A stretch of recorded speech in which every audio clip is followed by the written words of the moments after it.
On the Leaf, a light-hearted guide for the novice butterfly counter.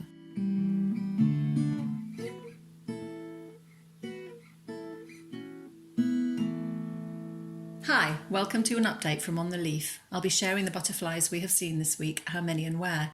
This week on the transect, May the 20th. 12 butterflies last week, this week 21. Top butterflies, first place, the large white. Joint second, the Dingy Skipper and the speckled wood. Top moment of the week, a comma comes into play. It's been a warm week with some cracking temperatures, ending with blustery conditions.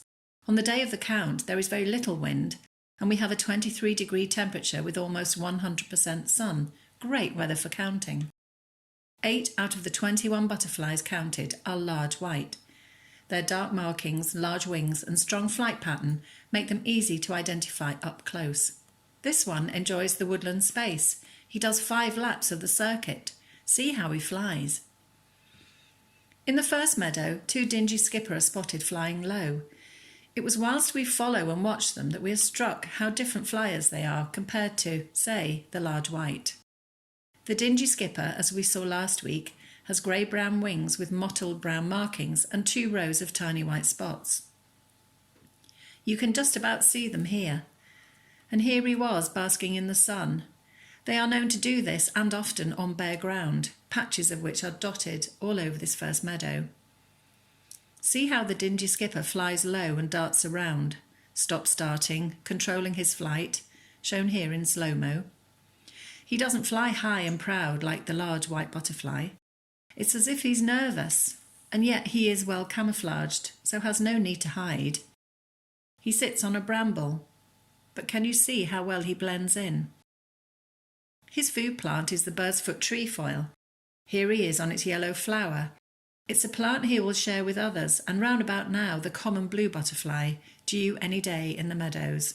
According to butterfly conservation, the Dingy Skipper is becoming quite rare, down some 61% since the 1970s. Miss him and he might be gone. We found another Dingy Skipper in the second meadow, more large white, and thought we saw a flash of aquamarine, but did we? Elsewhere on the transect there were orange tip, though not in great numbers, and brimstone, and a speckled wood normally found in woodland, seen here in the second meadow under the shade of a tree. A late and last-minute walk on Tuesday afternoon in a temperature of 22 degrees and little wind brought 2 very special sightings. First, in the second meadow, on a slight dip and on a patch of dying cowslip, a green hairstreak butterfly flits from one blade of grass to another. He's about the size of a thumbnail with fluorescent green wings when they are shut. They shine when they are tilted to the sun. I have only ever seen one once before, and in this very meadow.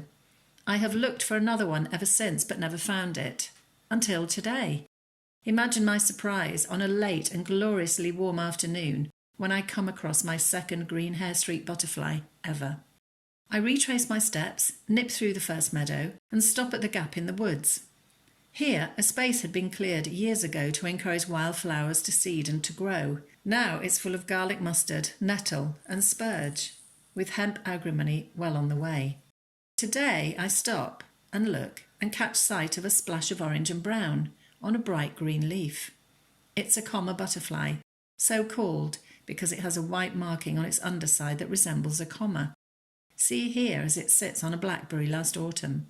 I close in to examine the butterfly, but he flies off over my head, circles around me, then flies high up into the trees. Suddenly he flies back, wings outstretched like a plane coming into land.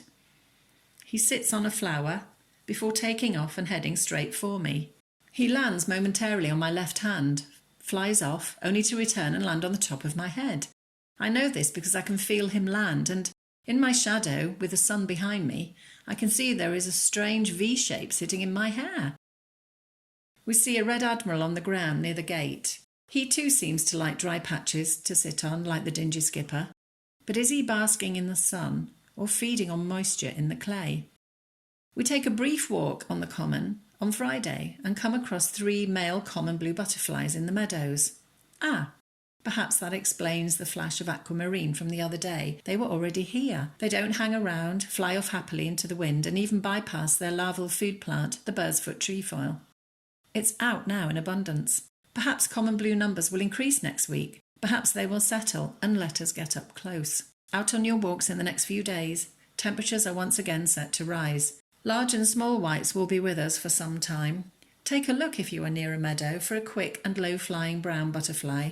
It will be the Dingy Skipper, and if you see a comma butterfly, hang around. He might just decide to stop and play for a while. Until next time.